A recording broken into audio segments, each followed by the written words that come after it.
Hello friends, it's me Arya here. Welcome back to Steroids.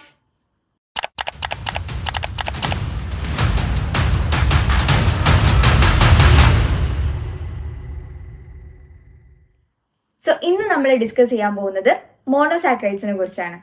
കഴിഞ്ഞ ക്ലാസ്സിൽ കാർബോഹൈഡ്രേറ്റ്സിന്റെ ഒരു introduction നമ്മൾ നോക്കിയിട്ടുണ്ടായിരുന്നു. അപ്പോൾ ആ വീഡിയോ കണ്ടിട്ടില്ലാത്തവർ അത് വേഗം പോയിട്ട് കണ്ടിട്ട് വരാം. അതിന്റെ ലിങ്ക് താഴെയുള്ള ഡിസ്ക്രിപ്ഷൻ ബോക്സിൽ കൊടുത്തിട്ടുണ്ട്. അതിന്റെ ഒരു കണ്ടിന്യൂഷൻ ആയിട്ടാണ് നമ്മൾ ഇന്നത്തെ വീഡിയോ ചെയ്തിരിക്കുന്നത്. So let's go. ഇന്ന് മോണോസാക്രൈഡ്സിനെ കുറിച്ചാണ് നോക്കുന്നത്. മോണോസാക്രൈഡ്സ് എന്താന്നുള്ളത് കഴിഞ്ഞ ക്ലാസ്സിൽ ഒരു ഇൻട്രൊഡക്ഷൻ നമ്മൾ നോക്കിയിട്ടുണ്ടായിരുന്നു. They are simple sugars.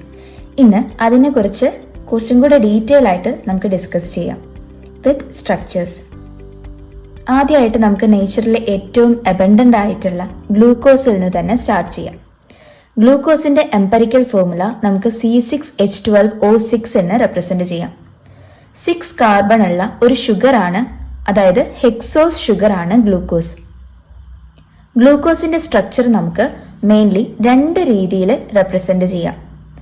Straight chain structural formula, അതായത് ഫിഷർ പ്രൊജക്ഷൻ ഫോർമുല വെച്ചിട്ടും, അതുപോലെ സൈക്ലിക് ഫോർമുല അഥവാ റിംഗ് സ്ട്രക്ചർ ആയിട്ടുള്ള ഹെവോർത്ത് പ്രൊജക്ഷൻ ഫോർമുല വെച്ചിട്ടും നമുക്ക് റെപ്രസെന്റ് ചെയ്യാം. നമ്മുടെ സൊല്യൂഷൻസിൽ കാണുന്ന മോണോസാക്രൈഡ്സ് അധികവും അതിന്റെ റിംഗ് ഫോമിലായിട്ടായിരിക്കും ഇരിക്കുന്നത്. ഒരു സൊല്യൂഷൻ നമ്മൾ കൺസിഡർ ചെയ്യുമ്പോൾ അതിന്റെ അകത്തുള്ള മോണോസാക്രൈഡ്സ് അതിന്റെ ആൽഡിഹൈഡ് അല്ലെങ്കിൽ കീറ്റോൺ ഗ്രൂപ്പ് അതിൽ തന്നെയുള്ള ഹൈഡ്രോക്സിൽ ഗ്രൂപ്പുമായിട്ടാണ് റിയാക്ട് ചെയ്യുന്നത്. അങ്ങനെ റിയാക്ട് ചെയ്തിട്ട് ഒരു ഹെമി അസെറ്റാൽ അല്ലെങ്കിൽ ഒരു ഹെമി കീറ്റാൽ ബോണ്ട് അത് ഫോം ചെയ്യും. ആൽഡിഹൈഡ് ആണ് OH ഗ്രൂപ്പ് ആയിട്ട് റിയാക്ട് ചെയ്യുന്നതെങ്കിൽ അത് ഹെമി അസെറ്റാളും, കീറ്റോൺ ആണ് ഹൈഡ്രോക്സിൽ ഗ്രൂപ്പുമായിട്ട് റിയാക്ട് ചെയ്യുന്നതെങ്കിൽ അത് ഹെമി കീറ്റാളുമാണ്. So let's move on to the next slide. ഇവിടെ ഗ്ലൂക്കോസിന്റെ സ്ട്രക്ചർ ആണ് കാണുന്നത്.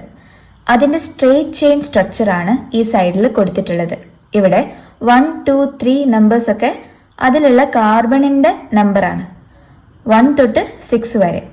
സോ 6 കാർബൺ ഉള്ള ഷുഗർ ആണ് ഗ്ലൂക്കോസ്.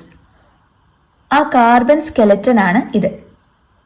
ദെൻ അതിലേക്ക് അറ്റാച്ച്ഡ് ആയിട്ടുള്ള ഹൈഡ്രജൻ ആൻഡ് ഹൈഡ്രോക്സിൽ ഗ്രൂപ്പ് ആണ് കാണിച്ചിരിക്കുന്നത്. ഫസ്റ്റ് പൊസിഷനിൽ നമുക്ക് ആൽഡിഹൈഡ് ഗ്രൂപ്പ് കാണാം. ബാക്കി ഹൈഡ്രജൻ ആൻഡ് ഹൈഡ്രോക്സിൽ ഗ്രൂപ്പ് ഇതേപോലെ കാണിക്കാം. Last CH2OH. ഇവിടെ തേർഡ് പൊസിഷനിലുള്ള HOHന്റെ ഓറിയന്റേഷനിലാണ് ചേഞ്ച് കാണിക്കുന്നത്. അത് നേരെ തിരിച്ചാണ് ഇവിടെ റെപ്രസെന്റ് ചെയ്തിട്ടുള്ളത്.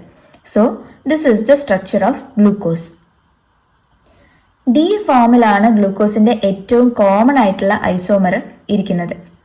ഗ്ലൂക്കോസ് നമ്മളൊരു കാർബോഹൈഡ്രേറ്റ് സപ്ലിമെന്റേഷൻ ആയിട്ട് കൊടുക്കാറുണ്ട്. ഒരു എക്സാമ്പിൾ കൺസിഡർ ചെയ്യുകയാണെങ്കിൽ ന്യൂട്രിയൻ ഡെപ്രിവേഷൻ്റെ ഒക്കെ ടൈമിൽ എനർജി വളരെ ലോ ആയി പോകുമ്പോഴൊക്കെ, കൂടാതെ ചില മെറ്റബോളിക് ഡിസോർഡേഴ്സ് ലൈക്ക് ഹൈപ്പോഗ്ലൈസീമിയ ഒക്കെ ട്രീറ്റ് ചെയ്യാനും നമ്മൾ കാർബോഹൈഡ്രേറ്റ് സപ്ലിമെന്റേഷൻ ആയിട്ട് ഗ്ലൂക്കോസ് കൊടുക്കാറുണ്ട്. ഗ്ലൂക്കോസിന്റെ ഇത്തരം പ്രോപ്പർട്ടീസ് കാരണം World Health Organization list of essential മെഡിസിനിൽ ഇതിനൊരു പ്ലേസ് ഉണ്ട്. സോ ഒരു ബേസിക് ഹെൽത്ത് സിസ്റ്റത്തിൽ വലിയൊരു പങ്ക് ഇവർക്കുണ്ട്. ഇവിടെ കാണിച്ചിട്ടുള്ളത് ഗ്ലൂക്കോസിന്റെ റിംഗ് സ്ട്രക്ചർ ആണ്. ഗ്ലൂക്കോസിലുള്ള aldehyde group, that is C1 പൊസിഷനിലുള്ള ആൽഡിഹൈഡ് ഗ്രൂപ്പ്, ഇവർ അതിൽ തന്നെയുള്ള, അതായത് C5 അല്ലെങ്കിൽ C4 OH ഗ്രൂപ്പുമായിട്ട് റിയാക്ട് ചെയ്യും, which results in the formation of ഒരു 6 മെമ്പേർഡ് റിംഗ് ആയിട്ടുള്ള ഗ്ലൂക്കോപൈറനോസ് അല്ലെങ്കിൽ 5 മെമ്പേർഡ് റിംഗ് ആയിട്ടുള്ള ഗ്ലൂക്കോഫ്യൂറനോസ്. ഗ്ലൂക്കോസിന്റെ കേസിൽ ഫ്യൂറനോസ് റിംഗ് സ്ട്രക്ചറിനേക്കാൾ സ്റ്റേബിൾ ആയിട്ടുള്ളത് പൈറനോസ് ആണ്. That is 6 membered ring structure ആണ് കുറച്ചുകൂടെ സ്റ്റേബിൾ ആയിട്ട് കാണപ്പെടുന്നത്. ഇവിടെ നോക്കിയാൽ നിങ്ങൾക്ക് കാണാം ആൽഫ ഡി ഗ്ലൂക്കോപൈറനോസ് ഫസ്റ്റത്തെ സ്ട്രക്ചർ. അതിൽ ആൽഫ മീൻ ചെയ്യുന്നത് ഇവിടെ ഫസ്റ്റ് പൊസിഷനിലുള്ള HOHന്റെ ഓറിയന്റേഷൻ നോക്കുമ്പോൾ അവിടെ OH ബിലോ ദ പ്ലെയിൻ വരികയാണെങ്കിൽ അത് ആൽഫയാണ്. So alpha D glucopyranose. അതുപോലെ ബീറ്റ ആവുന്ന സമയത്ത് ഇവിടെയുള്ള ഡിഫറൻസ് നോക്കുമ്പോൾ OH എബവ് ദ പ്ലെയിൻ ആണ്. അങ്ങനെ എബവ് ദ പ്ലെയിൻ വരികയാണെങ്കിൽ it is beta. So beta D gluco pyranose. അതുപോലെ ഇത് ആൽഫ ഡി ഗ്ലൂക്കോ ഫ്യൂറനോസ് ആണ്. അതായത് 5 മെമ്പേർഡ് റിംഗ് സ്ട്രക്ചറാണ് ഈ കാണിച്ചിട്ടുള്ളത്. കഴിഞ്ഞ സ്ലൈഡിൽ നമ്മൾ പറഞ്ഞു ഫിഷേഴ്സ് പ്രൊജക്ഷൻ ഫോർമുല വെച്ചിട്ടും ഹാവോർത്ത് പ്രൊജക്ഷൻ ഫോർമുല വെച്ചിട്ടും നമുക്ക് ഇതിന്റെ സ്ട്രക്ചർ റെപ്രസെന്റ് ചെയ്യാമെന്ന്. ആദ്യമായിട്ട് നമുക്ക് എന്താണ് ഫിഷർ പ്രൊജക്ഷൻ ഫോർമുല എന്ന് നോക്കാം. മെയിൻ ആയിട്ടും ഒരു പേപ്പറിൽ ഒരു ഷുഗറിന്റെ 3 ഡയമെൻഷണൽ സ്ട്രക്ചർ റെപ്രസെന്റ് ചെയ്യാൻ വേണ്ടിയിട്ടാണ് ഫിഷർ പ്രൊജക്ഷൻ ഫോർമുല യൂസ് ചെയ്യുന്നത്. 1891 എമിൽ ഫിഷർ എന്ന് പറഞ്ഞിട്ടുള്ള ഒരു സയന്റിസ്റ്റ് ആണ് ഗ്ലൂക്കോസിന്റെ ഓപ്പൺ ചെയിൻ സ്ട്രക്ചറും ഹെമി എസെറ്റാൾ സ്ട്രക്ചറും പ്രപ്പോസ് ചെയ്യുന്നത്. അതുകൊണ്ട് ഈ ഒരു ഫോർമുലയെ നമുക്ക് ഫിഷേഴ്സ് ഫോർമുല എന്നുകൂടെ വിളിക്കാം. ഇത് പ്രകാരം അതിൽ ഉള്ള ഹൊറിസോണ്ടൽ ബോണ്ടുകൾ ആ പേപ്പറിന്റെ പ്ലെയിനിൽ നിന്നും പ്രൊജക്ട് ഔട്ട് ചെയ്തിട്ട് നിൽക്കുന്നുണ്ട്. ദാറ്റ് ഈസ് റീഡേഴ്സിലേക്ക് പ്രൊജക്ട് ഔട്ട് ചെയ്തിട്ടാണ് അതിരിക്കുന്നത്. അതുപോലെ വെർട്ടിക്കൽ ലൈൻസ് നമ്മൾ റീഡേഴ്സിൽ നിന്നും അവേ ആയിട്ടാണ് ഇരിക്കുന്നത്. That is all about fishers projection formula. ഇനി എന്താണ് ഹാവോർത്ത് പ്രൊജക്ഷൻ ഫോർമുല എന്ന് നോക്കാം. ഇവിടെ പൈറാൻ റിങ്ങും ഫ്യൂറാൻ റിങ്ങും കാണാം. ഈ ഗ്ലൂക്കോസ് ബയോളജിക്കൽ സിസ്റ്റത്തിൽ റെക്ടാങ്കിൾ ആയിട്ട് മാത്രമല്ല ഇരിക്കുന്നത്, പൈറനോസ് റിംഗ് ഫോമിലും കാണുന്നുണ്ട്. 1925 സർ വാൾട്ടർ ഹവോർത്ത് ആണ് ഇത് ആദ്യമായിട്ട് എസ്റ്റാബ്ലിഷ് ചെയ്തത്. ഒരു ഷുഗർ 6 മെമ്പർ റിംഗ് ആയിട്ടാണ് കാണുന്നതെങ്കിൽ ഇറ്റ് ഇസ് പൈറനോസ്.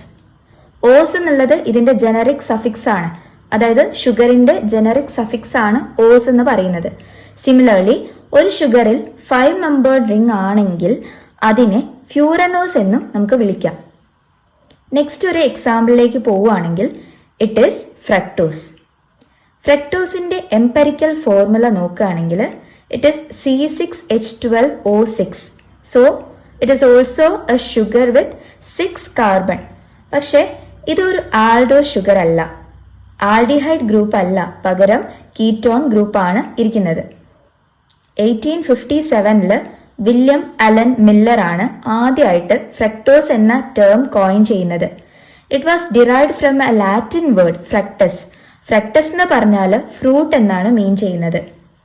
അതിൻ്റെ കൂടെ നമ്മുടെ ജനറിക് കെമിക്കൽ സഫിക്സ് ആയിട്ടുള്ള, അതായത് ഷുഗറിന്റെ ജനറിക് സഫിക്സ് ആയിട്ടുള്ള ഓസ് കൂടെ ചേർക്കുമ്പോൾ അത് ഫ്രക്ടോസ് ആവും. ഫ്രക്ടോസിനെ ഫ്രൂട്ട് ഷുഗർ എന്നും വിളിക്കാറുണ്ട്. കൂടാതെ ലെവുലോസ്, ലീവ്ലോസ് എന്നും വിളിക്കും. ഇങ്ങനെ വിളിക്കാൻ കാരണം പ്ലെയിൻ പോളറൈസ്ഡ് ലൈറ്റിനെ ലീവോ റൊട്ടേറ്ററി ഫാഷനിൽ, അതായത് ലെഫ്റ്റിലേക്ക് റൊട്ടേറ്റ് ചെയ്യാനുള്ള എബിലിറ്റി കാരണമാണ്. ഫ്രക്ടോസ് ഒരു കീറ്റോണിക് ഷുഗർ ആണ്, ബിക്കോസ് അതിൽ കീറ്റോൺ ഗ്രൂപ്പ് ആണല്ലോ, so it is ketonic. Dietary മോണോസാക്രൈഡ്സിൽ ഒന്നാണ് ഈ ഫ്രക്ടോസും. ഫ്രക്ടോസ് കൂടുതലായിട്ടും ഫ്രൂട്ട്സിലും ഹണിയിലുമൊക്കെയാണ് നമ്മൾ കാണുന്നത്. So let's move on to the next slide. ഇവിടെ നമ്മൾ ഫ്രക്ടോസിന്റെ സ്ട്രക്ചറിനെ കുറിച്ചിട്ടാണ് ഡിസ്കസ് ചെയ്യുന്നത്. ഫ്രക്ടോസിന്റെ സ്ട്രക്ചറിൽ ഏറ്റവും സ്റ്റേബിൾ ആയിട്ടുള്ളത് അതിന്റെ റിംഗ് ഫോം ആയിട്ടുള്ള ഫ്രക്ടോഫ്യൂറനോസ് ആണ്. ഇനി ഗ്ലൂക്കോസിന്റെ സ്ട്രക്ചർ വെച്ചിട്ട് കമ്പയർ ചെയ്യുമ്പോൾ ഫ്രക്ടോസിൽ വരുന്ന ഡിഫറൻസ് എന്താണെന്നുള്ളത് നമുക്ക് നോക്കാം. ഗ്ലൂക്കോസിൽ നമ്മൾ പറഞ്ഞു ഫസ്റ്റ് പൊസിഷനിൽ ആൽഡിഹൈഡ് ഗ്രൂപ്പാണ്, ബട്ട് ഇവിടെ ആൽഡിഹൈഡ് ഇല്ല, പകരം സെക്കൻഡ് പൊസിഷനിൽ കീറ്റോ ഗ്രൂപ്പാണ്, അതായത് C+O ആണ് വരുന്നത്. ബാക്കി എല്ലാ പാർട്സും നമ്മുടെ ഗ്ലൂക്കോസ് ആയിട്ട് സിമിലർ ആണ്. ഫസ്റ്റ് CH2OH, സെക്കൻഡ് പൊസിഷനിൽ C+O, ദെൻ HOHൽ തേർഡ് പൊസിഷൻ നമുക്കറിയാം OHH എന്നാണ് ഓറിയന്റേഷൻ, പിന്നെ HOH, HOH and last CH2OH. ഇവിടെ കാണിച്ചിട്ടുള്ളത് ഡി ഫ്രക്ടോസ് ആണ്. ഈ ഒരു ഫ്രക്ടോസിന്റെ റിംഗ് സ്ട്രക്ചേഴ്സ് എങ്ങനെയാണ് ഫോം ചെയ്യുന്നത് എന്നുള്ളത് നമുക്ക് നോക്കാം. അപ്പോൾ ഫസ്റ്റത്തെ റിയാക്ഷൻ നോക്കുകയാണെങ്കിൽ അവിടെ ഈ ബ്ലൂ കളറിൽ കാണിച്ചിട്ടുള്ള OH ഇവിടെയുള്ള കീറ്റോ ഗ്രൂപ്പിലെ ഈ ഓയുമായിട്ട് ഇവിടെ റിയാക്ഷൻ നടക്കുകയാണ്. ഇവർ തമ്മിൽ റിയാക്ട് ചെയ്ത്, അതായത് ഈ കീറ്റോ ഗ്രൂപ്പും ഈ പൊസിഷനിലുള്ള OH കൂടെ റിയാക്ട് ചെയ്തിട്ട് ഒരു റിംഗ് സ്ട്രക്ചർ ഫോം ചെയ്യാണ്. ഇവിടെ ഉണ്ടാവുന്ന റിംഗ് സ്ട്രക്ചർ എന്ന് പറയുന്നത് it is alpha D fructofuranose. Alpha ഇവിടെ OH group, it is below the plane, അതുകൊണ്ട് ആൽഫ ഡി ഫ്രക്ടോഫ്യൂറനോസ്. അതുപോലെ രണ്ടാമത്തെ റിയാക്ഷൻ കൺസിഡർ ചെയ്യുകയാണെങ്കിൽ ഇവിടെ കീറ്റോ ഗ്രൂപ്പ് ഈ റെഡ് കളറിൽ കാണിച്ചിട്ടുള്ള OHുമായിട്ടാണ് റിയാക്ഷൻ നടക്കുന്നത്. അങ്ങനെ ഫോം ചെയ്യുന്നത് ആൽഫ ഡി ഫ്രക്ടോ പൈറനോസ് ആണ്. അതായത് 6 മെമ്പേർഡ് റിംഗ് ആണ് ഇവിടെ ഫോം ചെയ്യുന്നത്. ഫസ്റ്റ് 5 മെമ്പേർഡ് റിംഗ് ആണ് ഫോം ചെയ്യുന്നത്. അപ്പോൾ ഇത് രണ്ട് രീതിയിലും കാണുന്നുണ്ട്. 5 മെമ്പേർഡ് റിംഗിലും 6 മെമ്പേർഡ് റിംഗ് ആയിട്ടും കാണുന്നുണ്ട്. സോ നമ്മൾ ഇന്ന് ഡിസ്കസ് ചെയ്തിട്ടുള്ള രണ്ട് എക്സാമ്പിൾസ് നിങ്ങൾക്ക് ക്ലിയർ ആയെന്ന് വിചാരിക്കുന്നു. കൂടാതെ ഫിഷർ പ്രൊജക്ഷൻ ഫോർമുലയും ഹെവോർത്ത് പ്രൊജക്ഷൻ ഫോർമുലയും മനസ്സിലായിട്ടുണ്ട് എന്ന് വിചാരിക്കുന്നു. എന്തെങ്കിലും ഡൗട്ട്സ് ഉണ്ടെങ്കിൽ നിങ്ങൾക്ക് കമന്റ് ബോക്സിൽ മെൻഷൻ ചെയ്യാം. നെക്സ്റ്റ് ഒരു രണ്ട് എക്സാമ്പിൾ കൂടെ നമ്മൾ വരുന്ന വീഡിയോയിൽ ഡിസ്കസ് ചെയ്യുന്നതാണ്. That is galactose and mannose. അപ്പോൾ നമ്മുടെ ചാനൽ ഇതുവരെ സബ്സ്ക്രൈബ് ചെയ്യാത്തവരാണ് നിങ്ങളെങ്കിൽ നമ്മുടെ ചാനൽ മറക്കാതെ സബ്സ്ക്രൈബ് ചെയ്യുക.